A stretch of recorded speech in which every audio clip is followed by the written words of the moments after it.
All right, so get this. We're diving into AI today. Oh, yeah. But not just any AI. This one practically taught itself how to reason. Really? Yeah, It sounds wild. it is wild. We're talking about a research paper all about this new AI model called DeepSeek-R1. I've heard of that. Yeah, and get this. It learns through something called reinforcement learning. Okay. So almost like it's figuring things out on its own. So, like, it's teaching itself. Basically, Well, that's incredible. It is incredible. And you know what this means for all of us? Right. Like, are we talking about an AI that can solve crazy math problems? Write code? Think like a human? Yeah, exactly. Like all of those things. That is what this DeepSeek thing is all about. Yeah, and even more than that, the paper is suggesting that it's showing these signs of almost like self-reflection as it learns. What? Yeah, like imagine it reevaluating its own approach, digging deeper into problems like it's having its own aha moment. I can't even imagine. It's really hard to wrap your head around. Yeah. Okay, I'm intrigued, but before we get too deep into this DeepSeek thing, can you give us like a quick rundown on what large language models are in the first place? Sure. Like, I feel like I'm hearing about them everywhere these days. Yeah, LLMs, or large language models, are basically AI systems that are trained on massive amounts of data, Like what kind of data? like tons of text data books, articles, code, just tons of information. Okay, so they're like reading the entire internet. Pretty much. Yeah. Yeah, and this allows them to do some pretty incredible things like generate human-quality text, translate languages, write different kinds of creative content, and even answer your questions in an informative way. So it's not just about giving pre-programmed answers anymore. No, not at all. They're actually understanding the nuances of language and using that to problem solve. So they are getting smarter. Oh yeah, way smarter. Okay, so that's where this DeepSeek research comes in. Exactly. So did they want to see like how far they could push these AI reasoning capabilities? Yeah, they wanted to see if they could push the limits even further, and they actually developed two versions of the model. Okay, two versions. DeepSeek-R1 and just DeepSeek-R1. Okay, so DeepSeek-R1 sounds like the OG. Yes, very original. The pioneer. Exactly. So tell me more about this trailblazer. So what makes DeepSeek-R1 so remarkable is that it was trained only using reinforcement learning. Wait, only reinforcement learning? Yep. No massive data sets? Nope. It was starting basically from scratch. Really? Yeah. Okay, so back up for a second. Sure. How does reinforcement learning even work with an AI? Well, it's not like you can give it a gold star every time it does something, right? Right. But you can think of it as a system of rewards and penalties. Okay. So the AI essentially gets positive feedback when it gets closer to a correct solution and negative feedback when it veers off course. Oh, so it's like it's learning from its mistakes Exactly. and successes. Yep. And over time, it learns to adjust its approach based on that feedback. Oh, that's really cool. So what happened when they put DeepSeek-R1 to the test? The results were pretty impressive. Okay, how impressive are we talking? This AI that was trained only through reinforcement learning started getting really good at reasoning tasks. Really? Yeah, like comparable to models trained on massive amounts of data. So even without all that data, it was able to catch up. Pretty much, yeah. That's wild. Oh, Give yeah. me an example. For example, its performance on the AIME 2024 exam, that's a challenging high school math competition. Yeah. It went from a failing grade of 15.6% all the way to 71%. Wait, it taught itself to go from failing to almost acing a math test? Basically, yeah, just through reinforcement learning. That's incredible. Yeah. But it gets even more interesting. Oh, I knew there was more to the story. As DeepSeek-R1 was going through this whole learning process, the researchers noticed something really remarkable. Okay, I'm on the edge of my seat. They started to see these signs that DeepSeek-R1 was engaging in something that looked a lot like self-reflection. Self-reflect. Like it was thinking, hold on, this isn't working. I need to try something different. An AI is thinking that. Yeah, like reevaluating its approach. Yeah. You can see this clearly in Table 3 of the paper. Okay. It's almost like it was having these aha moments that we experience as humans when we finally grasp a complex concept. So it wasn't just learning, it was learning how to learn better. Exactly. Okay, that's next level stuff. It is, but as groundbreaking as DeepSeek-R1 was, it did have its limitations. Okay, like what? The way it presented information was a little disorganized. making it hard for us humans to really follow its line of reasoning. So it was a brilliant thinker, but not so great at communicating its ideas. Pretty much. Okay, so what did the researchers do to, like, fix that? Well, that's where DeepSeek-R1 comes in. They took what they learned from DeepSeek-R1.0 and made some adjustments. Okay. Instead of starting with a completely blank slate, they gave DeepSeek-R1 a little head start with a small amount of curated data. Oh, so they gave it a little nudge in the right direction. Exactly. They call it a cold start. And this was designed to guide the AI toward producing more human-friendly output. Okay, so did this impact its reasoning abilities? No, not at all. Okay, good. This multi-stage training process that combined the curated data with reinforcement learning led to some really impressive results. So better reasoning skills and clearer communication. Exactly. What's not to love? I know, right? So what kind of tasks was DeepSeek-R1 excelling at? Well, it was able to perform on par with some of the most advanced AI models out there, like OpenAI's O1-1217 model. Okay, so top-tier AI here. Give Yeah. me some specifics. How did DeepSeek-R1 stack up against the competition? Okay, so on a benchmark test called Math 500, DeepSeek-R1 had an accuracy of 97.3%, which is really high. Wow. And in coding tasks, it reached expert level on Code Forces. That's a platform where programmers compete. Oh, wow. So solving complex math problems and writing code like a pro. Yep. Pretty impressive. It is, but let's be realistic. These top-of-the-line AI models are usually massive and require a ton of computing power. Yeah, that makes them pretty inaccessible for most people. Right. So did the researchers address this at all? They did. They wanted to see if they could transfer this reasoning ability to smaller, more accessible AI models, something that could be used by anyone. Okay, I like where this is going. Yeah. How did they approach that They challenge? used a technique called distillation. Distillation. Yeah. Okay, I'm intrigued. Break that down for me. Imagine you have a student who just aced a really difficult course. Okay. Instead of making everyone go through the same grueling process, this student creates a set of super helpful notes and study guides. Okay. Then other students can use those notes to learn more efficiently. So they're basically training smaller AI models on the outputs of DeepSeek-R1, like giving them the cheat sheet. Exactly. And what's really exciting is that even relatively small models that went through this distillation process showed a huge improvement in their reasoning abilities. Hold on, so smaller, more accessible AI models performing better than some of the giants out there. Yep, sometimes even outperforming them. That's unbelievable. Give me an example. I need to be convinced that this isn't science fiction. Okay, so they took DeepSeek-R1's knowledge and distilled it into a model with 7 billion parameters, Okay. which is relatively small in the world of LLMs. And this 7 billion parameter model actually outperformed Google's massive PolM 540 billion parameter model on certain reasoning tasks. Wait, David versus Goliath, but David wins. Exactly. That's insane. So are we close to having powerful AI reasoning capabilities on our phones and laptops? It's definitely a step in that direction, but there's more to this story. Oh, I knew there had to be a catch. While the DeepSeek research had some incredible breakthroughs, not every experiment was a home run. Okay, so even the best researchers hit a few roadblocks. You do. Tell me about some of the unsuccessful attempts. I always find it fascinating to hear about what didn't work. It really helps you appreciate the successes even more. Yeah, for sure. So what didn't work?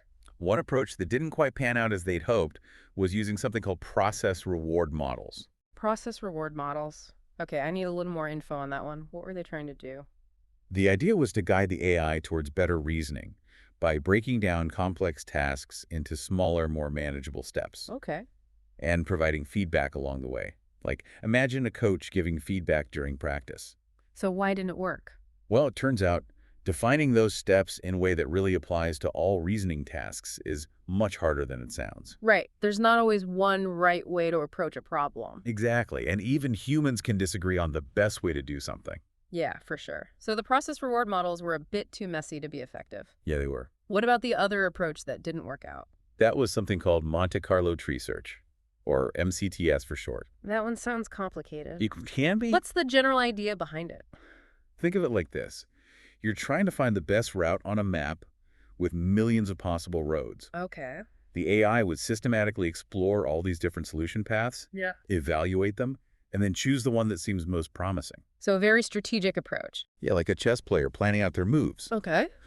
But when you're dealing with language, the number of possible paths just explodes. Right, because there's so many ways to say the same thing. Exactly. and it quickly becomes overwhelming for the AI. So MCTS couldn't quite handle the vastness of language. Yeah, it's a great idea in theory, but it just couldn't keep up in practice. It's fascinating to see how even brilliant ideas sometimes hit a wall. That's research for you. We learn from both our successes and failures. And in the case of DeepSeek, even those unsuccessful attempts gave them valuable insights for the future. Absolutely, it's all part of the process. It's all about pushing the boundaries of what's possible. Exactly. And speaking of pushing boundaries, we still have so much to explore in the world of DeepSeek-R1. Yeah, we're just getting started. Stay with us. We'll be right back to delve even deeper into this groundbreaking research. It's going to be good. All right, we're back, and I am still just mind blown by all this AI stuff. I know it's a lot to take in. It is a lot to take in, an AI teaching itself to reason. It's not something you see every day. Not at all. Not at all. And it makes you wonder, like, what does this mean for the future? Right. What are the possibilities if we can use this to solve some of like the world's biggest problems? Yeah, exactly. Like if we can create AI that reasons like humans, what could we achieve? I mean, think about healthcare. Okay.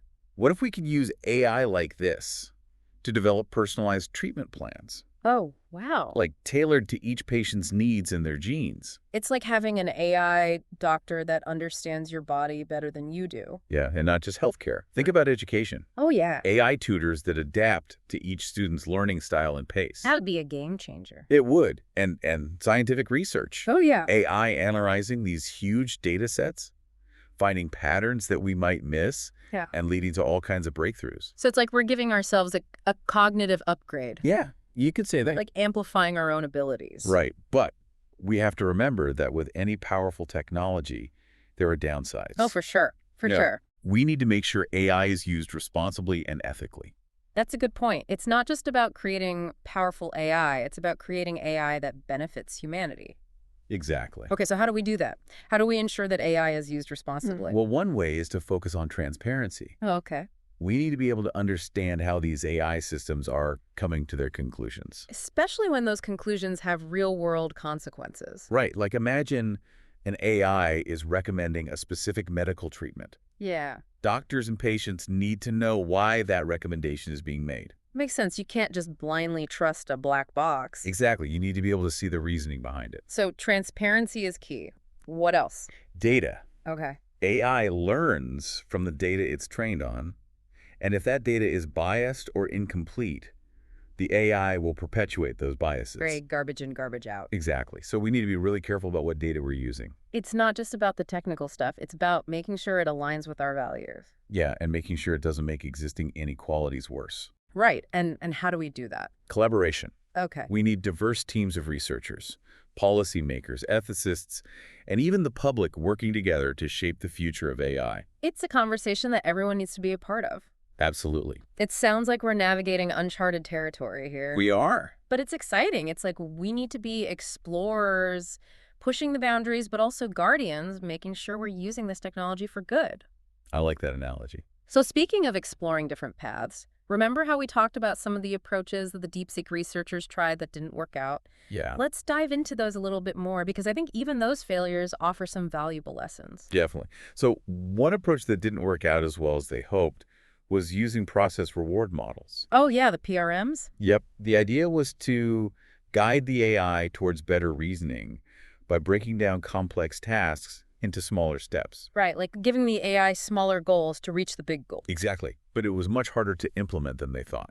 Defining those steps in a way that works for every reasoning task proved to be really difficult. So it's like trying to create a one-size-fits-all training program for athletes. That's a great analogy. It just doesn't work. It doesn't, because reasoning is so complex and nuanced, you can't just break it down into these neat little steps. Yeah, what works for one problem might not work for another. Exactly. Okay, so PRMs, good idea, but a bit messy in practice. Yeah. What about the other approach we talked about, Monte Carlo tree search? Right, MCTS. Mhm. It's a powerful technique that's been successful in other areas, but when they tried to apply it to reasoning with language, they hit a wall. Remind me, what was the main idea behind MCTS? So imagine an AI trying to write a poem. Okay. There are millions of different words and phrases they could choose from, Yeah. and each choice leads to a different path. So many possibilities. Right? It's like a choose-your-own-adventure book with infinite possibilities. Oh, wow. MCTS involves exploring all of those paths systematically evaluating them, and then choosing the best one. It sounds thorough, but also incredibly computationally intensive. It is, and that's where they ran into a problem. The vastness of language with its infinite combinations. It was just too much for MCTS to handle. It got bogged down in the details. Yeah, it just couldn't keep up. So another brilliant idea, but not quite ready for prime time. Yep. But even though these attempts weren't successful, they learned a lot from them. They provided valuable insights for future research. Absolutely. It's all about learning and adapting, trying new things, seeing what works and what doesn't, and then moving forward. And speaking of moving forward, there's still more to uncover in the world of DeepSeek-R1. Oh yeah, we're just getting started. We're back and ready for the final part of our DeepSeek-R1 deep dive. You know, I think I'm even more excited now than I was at the beginning. I know, right? It's just all so fascinating. Yeah, and kind of mind-blowing when you really think about it. It is mind-blowing. Like, we've been talking about AI that can reason like a human, learn from its experiences, and maybe even show signs of self-reflection. Yeah, it really makes you think about the future. It does. Like, is this really where we're headed? Is this the future of AI?